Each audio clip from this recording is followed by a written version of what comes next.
If you love history but think poetry can't capture real events, think again. Sometimes the most powerful stories are told not through dry facts but through the rhythm of lament and the vividness of metaphor.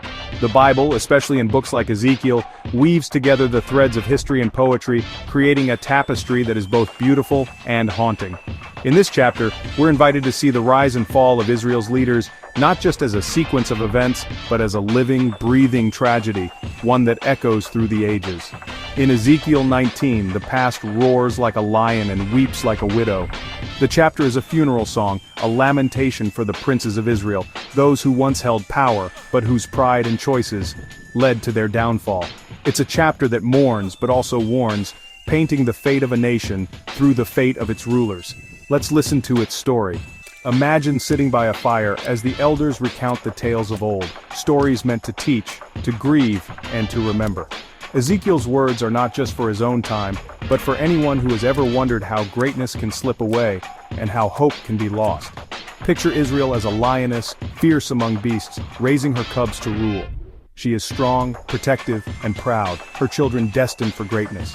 The lioness is a symbol of the nation's strength, nurturing her young with the expectation that they will one day lead with courage and wisdom.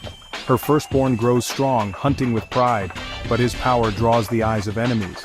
He learns to stalk the land, to command respect, and to inspire fear. Yet as his reputation spreads, so does the jealousy and suspicion of rival nations. The world is watching, waiting for a moment of weakness. They trap him in a pit, drag him away on hooks, and the lion's roar fades in distant Egypt. The mighty prince, once the pride of his people, is now a captive, his strength broken, his voice silenced. The lament is not just for the prince but for the hope that was lost with him, and for the nation left behind to mourn. Yet the lioness hopes again, shaping another cub into a leader. She refuses to give in to despair, believing that a new ruler can rise from the ashes of the old.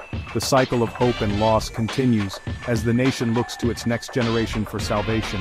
He prowls boldly, shaking towns with his roar, but terror spreads, until nations unite, ensnaring him too. The new prince is fierce, but his aggression brings fear, not peace. The surrounding nations, threatened by his power, join forces to bring him down. Once again, the promise of leadership is crushed by the weight of conflict and betrayal.